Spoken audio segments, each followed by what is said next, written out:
নমস্কার, আমি নারায়ণ। আপনারা দেখছেন জেটিভি বাংলা। আজ আমাদের আলোচনার বিষয় হচ্ছে মমতার কি খেল শেষ। মমতা বুঝতে পেরেছেন যে 200 বছরের ইংরেজ শাসন যদি বাঙালিরা শেষ করে দিতে পারে, তাহলে মমতা ব্যানার্জির 15 বছরের এই যে দুঃশাসনের সরকার চলছে, এই যে শেষ হতে চলেছে, সেটা মমতা কি বুঝতে পেরেছেন? তার নিজের মুখেই শুনে নিন কি ধরনের ভয় পেয়েছেন।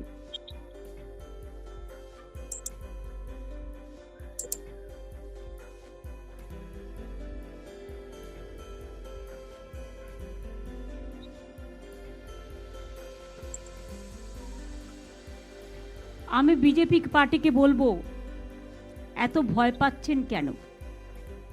ভদ্রভাবে, কারণ ওনাদের সৌজন্যতা নেই, আমাদের আছে। বলবো আপনাদের শুভবুদ্ধির উদয় হোক এবং আপনারা এজেন্সিদের দিয়ে কলকাঠি না নাড়িয়ে, লক্ষ লক্ষ বাইরের লোক না নিয়ে এসে, এখানে গ্যাসের সংকট না করে, পেট্রোলের সংকট না করে, স্কুলগুলোর সংকট না করে লড়াইটা আসুন না। শান্তিপূর্ণভাবে, সৌজন্যমূলকভাবে, রাজনৈতিকভাবে লড়াইটা হোক, গণতন্ত্রের ভিত্তি মজবুত করবার জন্য। আর বিজেপির কমিশনকে বলবো, 1 মিনিট ক্ষমা করবেন।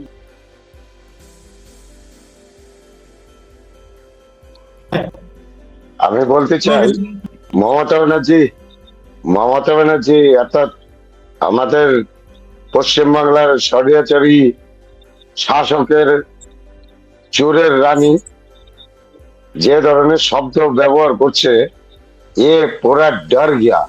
এ ডর আচ্ছা है। পশ্চিম বাঙ্গাল কা আদমি কা লিয়ে এ ডর আচ্ছা है। আমি এটাই বলতে পারি। তবে হ্যাঁ, মমতা ব্যানার্জি কি বলছে, এখন ভিকটিম কার্ড নিয়ে নামছে। ভিকটিম কার্ড নিয়ে কি নামছে যে শশী বাজার বাড়িতে যখন কিল পড়ে গেছে না, কিল ঘুষা পড়ে গেছে, এখন দেখছে যে আর উপায় নেই। এখন যদি বেশি দাদাগিরি দেখাতে যায় তাহলে পড়বে পিঠে এবার। ওই জন্য এখন ভিকটিম কার্ড খেলা শুরু করছে। এগুলো সব ভিকটিম কার্ড, এর মধ্যে প্রভাবিত হওয়ার কোনো জায়গা নেই বাঙালিদের। মমতা ব্যানার্জি কি বলছে, কি বলতেছে? মমতা ব্যানার্জি বলতেছে যে গ্যাসের সংকট খাড়া করতেছে কে? কেন্দ্রীয় সরকার। গ্যাসের সংকট কেন্দ্রীয় সরকার, যে রাজ্যে ভোট সেই রাজ্যে খাড়া করতেছে, আর পুরা সব ভারতবর্ষের কোন রাজ্যে গ্যাসের সংকট নাই। কৃত্রিম ভাবে, আমি আগেই একটা এপিসোড করেছি না, কৃত্রিম ভাবে ডিলারদের সঙ্গে সাঠগাঁট করে মোটা চাঁদা নেওয়া, ভোটের চাঁদা নেওয়ার জন্য সাঠগাঁট করে একটা কৃত্রিম গ্যাস সংকট সৃষ্টি করতেছে, যেটার জন্য মানে কেন্দ্রীয় সরকারের দিকে যেন ভোটের প্রচারে যায় আঙ্গুল দেখাতে পারে। এটা একটা চাল ওনার। পশ্চিমবাংলার মানুষ চাল বোঝে সব, ঠিক আছে। তারপর কি বলতেছে, জ্ঞানেশ কুমারকে দিয়ে কি করাচ্ছে? জ্ঞানেশ কুমারকে দিয়ে তারপর শোনা, ব্রিলিয়ান্ট খেলা খেলছেন। নোটিফিকেশন হলো না এখনো ইলেকশনের, তার মধ্যে চিফ সেক্রেটারি থেকে শুরু করে, হোম সেক্রেটারি থেকে শুরু করে, ডিজি থেকে শুরু করে, এডিজি ল অ্যান্ড অর্ডার থেকে শুরু করে, সিপি থেকে শুরু করে, সমস্ত কমিশনার থেকে শুরু করে, এসপি থেকে শুরু করে সব চেঞ্জ করে দিলেন। তা খেলাটা বিজেপির কথায় মেঘের আড়াল থেকে কেন খেলছেন? সরাসরি খেলুন, দরকার হলে প্রচারে নামুন। সব আইনই যখন ভঙ্গ করেছেন, সব বিধি যখন ভঙ্গ করছেন, তখন এখন সরাসরি প্রচারে নেমে মঞ্চ করে মিটিংটাও করুন। এবং আমি হাসি মুখে বলতে চাই, যা ইচ্ছে করতে পারেন, আপনাদের অনেক পরিকল্পনা। অনেক কি বলছে যে সব নিয়মেই তো সরাসরি নাগের আড়াল থেকে কেন খেলছেন, সরাসরি প্রচারে নেমে, তাই বলছে তো। হ্যাঁ, উনি এতদিন থেকে যে শক্তি সংগঠনেদের নাই, কিছু গুন্ডা বদমাশ আছে গ্রামে গ্রামে, বাকি পুলিশ প্রশাসন, ওনার পুলিশ প্রশাসন হাত থেকে চলে যাওয়া মানে আর কি করবো, মানে শেষ। দিদি যে শেষ, মমতা যে শেষ, এটার একটা জ্বলন্ত উদাহরণ এটাই কি ম্যাগের আড়াল থেকে কেন খেলছেন। এখন বলছে খেলবো না খেলবো না, 2021-এ সব এনার হাতে ছিল, তখন বল আসো খেলি, খেলা হবে। এখন বলছে আর খেলবো না খেলবো না, হ্যাঁ এখন বলছে আর খেলবো না করছে, মাঠ থেকে বাইরে যাওয়ার চেষ্টায় আছে। বলছে যে ম্যাগের আড়াল থেকে কেন খেলছেন। আরে পাগল, সব বিধি নষ্ট, কি বলবো, সব নিয়মে যখন তাকে রাখছেন, কোন নিয়ম যদি তাকে রাখা থাকে, সুপ্রিম কোর্টের দরজা খোলা। চোরদের বাঁচাতে কোটি কোটি টাকা, আমাদের ট্যাক্স পেয়ারের টাকা সুপ্রিম কোর্টে ধ্বংস করছে মমতা ব্যানার্জি। পশ্চিমবঙ্গের সরকার কোটি কোটি টাকা ধ্বংস করছে আমাদের ট্যাক্স পেয়ারের টাকা চোর বাঁচাইতে। এখন যদি কোনো বেনিয়ম আমাদের নির্বাচন কমিশনের করিয়া থাকে, তো সুপ্রিম কোর্টের দরজা খোলা আছে, যাও সুপ্রিম কোর্টে, আর যায়া ওখানে লড়াইটা লড়ো, ওখানে যে খেলাটা খেলো। আর তা নাহলে চুনকালি যে মুখে লাগছে, চুনকালি লাগাই 26-এ বিদায় হবা।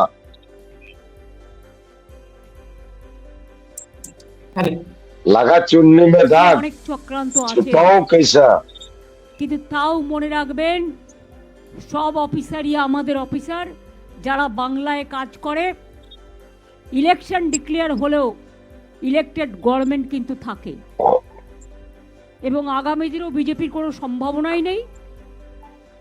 আগে যা সিট পেয়েছিল তার থেকে তলানিতে নামবে। একটা কথা বললো, সব অফিসার ওদেরই, এবং আগামী দিনে গভর্নমেন্ট একটা ধমকি টাইপ দিল। এটা বিজেপির লোককে ভয় দেখাচ্ছে, ঠিক আছে, এটা একটা থ্রেট দেওয়ার জায়গা রাখছে, থ্রেট দিচ্ছে। আমি বলবো বিজেপির লোকের ভয় পাওয়ার কোনো কারণ নাই, আর পুলিশ প্রশাসনের ভরসাই করার দরকার নেই। নিজের শক্তি নিজে গড়ে তুলেন, নিজে ভোট দিতে যাবেন, ডঙ্কাকে চোটকে ভোট দিয়ে আসবেন নিজের ইচ্ছা মতো। কই মাইকেল লাল যদি আটকায়, তার পাল্টা প্রতিরোধ গড়ে তুলেন, এটাই আমি বলবো। তারপরে একটা কথা কি বলছে লাস্টে, যে আমরাই থাকবো, বিজেপির আসার কোনো সম্ভাবনা নাই। আরে নন্দীগ্রামে থাকবি কিনা এইটা চিন্তা আগে কর। নন্দীগ্রামেই পুরা সোয়া দিবে ইসে শুভেন্দু, নন্দীগ্রামের বাইরে আর বাড়িতে পারবে না, ওকে আটকায় দিছে নন্দীগ্রামে শুভেন্দুকে ক্যান্ডিডেট করে।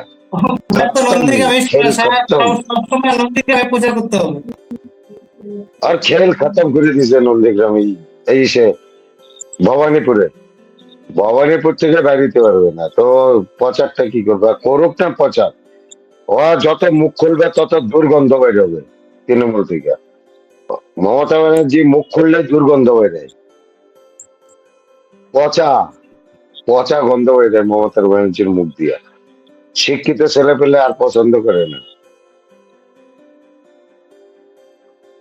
এইবার কথা হচ্ছে, ভোটটা ওনার পুরো ভিডিও তো শুনলাম, যারা নিজেরা জিততে পারবেন না বা পারার সম্ভাবনাই নেই, তারা পার্টি অফিসে বসে নাম চেঞ্জ করছেন, সব অফিসারদের চেঞ্জ করে দিচ্ছেন। আমি চ্যালেঞ্জ করে বলছি, অন্য রাজ্যে কি করেছেন?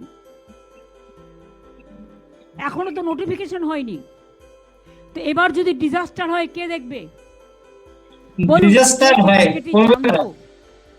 পরিস্থিতিটা কোন রাজ্যে কোন জেলায় কি হলে কি হতে পারে জলের সংকট হলে কে দেখবে? সব দায়িত্ব নির্বাচন কমিশন আর জল বিজেপি। এখন আসবেই না, জলের সংকট ল অ্যান্ড অর্ডার প্রবলেম হলেও আপনাদের দায়িত্ব নিতে হবে। কয়েক লাখ যে সেন্ট্রাল ফোর্স নিয়ে আসবেন, জলের সংকট হতেছে না, হ্যাঁ, ওই এখন ভাবতেছে যে আমার হাতে একমাত্র এখন বাইচে আছে জল বিভাগটা, জল বিভাগটা জলের সংকট দেখা করাই দিই, তৈরি করাই দিই। ডিজাস্টার মানে কি? ডিজাস্টার বোঝাইতে চাচ্ছে, কিসের ডিজাস্টার? কি বলে, কোন তুফান আসবে? সমুদ্রের জলের উত্তাল উপরে উঠে যাবে, দীঘা দিয়ে ডুবে ডুবে যাবে নাকি সবকিছু? কিসের ডিজাস্টার হবে? পরিকল্পনা করতেছে সব, ঠিক আছে? একটা কিছু দুর্ঘটনা ঘটাতে চাচ্ছে পশ্চিমবাংলায়, দুর্ঘটনা ঘটানোর পর নির্বাচন কমিশনারকে কাঠগড়ায় দাঁড় করা হবে, এই তো পরিকল্পনা। এতদিন থেকে কিভাবে জিতছে, কি করে ও? ও এটাই ওর কাজ, পশ্চিমবাংলার লোককে বিনিশ করে দাও, তারপর আবার স্কুলগুলোর পড়াশোনা তো বন্ধ হয়ে যাবে। তাদের যদি সব গ্যাস চলে যায় গ্যাস দিতে, আমি তাদের ডিসরেসপেক্ট করি না, তাহলে আমাদের লোকেরা গ্যাস পাবে কোথায়? লক্ষ লক্ষ বাইরের লোককে নিয়ে এসে কেন এদের চেঞ্জ করলেন? তার কারণ টাকা সাপ্লাই করবেন এরা, আপনাদের মদত দেবে কেউ কেউ, আম সাপ্লাই করবেন, তাই আম সাপ্লাই করবেন মানে হাতিয়ার সাপ্লাই করবেন। হ্যাঁ হ্যাঁ, এগুলা দিয়ে জিততো তো। ওনার পুরো মাথায় আছে যে আমি শালা টাকা সাপ্লাই করতে পারবো না, আর্মস এই যে আরাবুলদের মতো লোকের হাতে তুলে দিতে পারবো না, রেজ্জাক মোল্লার মতো লোকের হাতে তুলে দিতে পারবো না, কি বলে উদয়ন গুহর মতো মাস্তানের হাতে আর্মস পাঠাতে পারবো না, এই পরেশ অধিকারীর মতো গুন্ডা বদমাশের হাতে আর্মস পাঠাতে পারবো না। এই যে একটা মানে দুশ্চিন্তায় খাওয়া যাচ্ছে। ওরা, আমি বললাম না, ওরা মাথায় বন্দুক থেকে ভোট নেয়, 40-50টা ভোটকে মাথায় বন্দুক থেকে আটকায় দেয় প্রতি বুথে। এই জায়গাটা এরা মার খেয়ে যাবে নাকি, এটাই চিন্তা হবে। এখনো অব্দি কওয়া যায় না, বিজেপির লোককে এখনো সচেতন থাকতে হবে। ওরা কিন্তু সাপ্লাই চেইন বন্ধ হইতে দিবে না, ওদের নিচে তলার পুলিশ টুলিশ অনেক পুলিশই ওদের হাতে এখনো আছে। ওরা এই যে আর্মস বোম মানে আলু বোম পটাকা বোম গুলা যে আছে, এগুলা সাপ্লাই চেইন বন্ধ হতে দিবে না। এরা এরা পাঠায়, এরা নিজে নিজে প্রমাণ যে পাঠাতে পাবো না। হ্যাঁ, এগুলা পাঠায় না,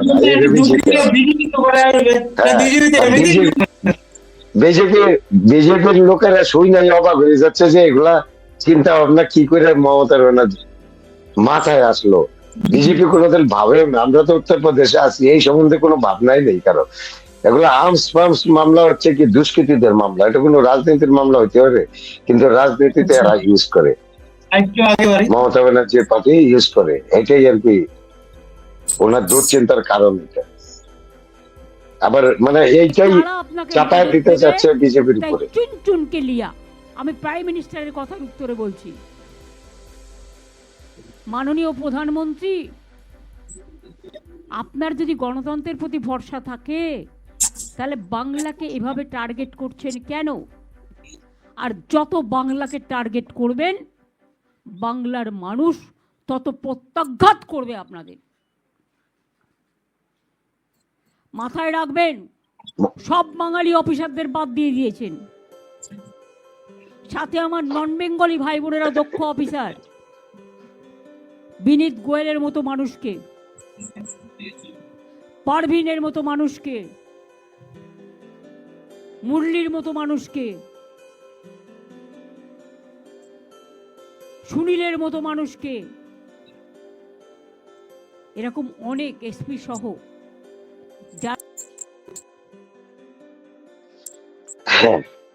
মানে ওনার শক্তি কমে গেছে, বুঝছিস? ডাইন হাত গুলা কাটা পড়ে গেছে। নন্দিতা চক্রবর্তী, এইসব যে নাম গুলা কইতেছে, এই সব হচ্ছে ওনার ছিল শক্তি। এদের দ্বারা, বললাম না, কিছু গুন্ডা আর এদের দ্বারা ভোট করায়, এদের দ্বারা পলিটিক্স টিকায় রাখছে, কোনো জনগণ ওনার পিছনে নেই। দেখিস না, বুঝতে পারলাম এনার এই বক্তব্যতে যে ইনার মানে খেলা শেষ, যা খেলার মানে খেলা শেষ। ছিল শেষ, নিজের মুখ থেকে হ্যাঁ। বোঝা যাচ্ছে কথা। জানি না আমাদের বাংলা মানুষ কথা বলা এই ধরতে পারবে কিনা। 2021 এই শক্তিটা দিয়েই খেলছে, ঠিক আছে? এটাই শক্তি নয়, মানে পুলিশ প্রশাসন একদম সবকিছু সেটিংটা, পরে ভোট কাউন্টিং এর মধ্যে যে বিরোধী পক্ষের যেগুলা কাউন্টিং এজেন্ট থাকবে তাদেরকে বাইর করে দেওয়া, ম্যানিপুলেশন করা, রেজাল্টকে লোডশেডিং করা। ওই জন্য শুভেন্দু অধিকারী ইমানদারিতে মানে আটকে রাখতে পারছে দম দেখায়, যে আবার কাউন্টিং করায়া মানে দম দেখায় সততাটা বাইর, সত্যিটা বাইর করতে পারছে। আগে মমতা ব্যানার্জি জিতে গেছে, ইসে করে দিছিল তো, অ্যানাউন্স করে দিছিল। শুভেন্দু অধিকারী যে আটকাইছে, এই রুকো দেখাবো দেখি, রিকাউন্টিং করো। তারপর যখন রিকাউন্টিং করলো, তারপরে রিকাউন্টিং এ গিয়া আটকেলো, বুঝলি? তারপর মমতা ব্যানার্জি হারলো। আর মমতা ব্যানার্জি বারবার কি কয়, লোডশেডিং, মানে যেগুলা কইরা ওরা সব জায়গায় জিতছে, নন্দীগ্রামে করতে পারে না, তো নন্দীগ্রামের উপরেই তো দোষটা চাপায় দিচ্ছে।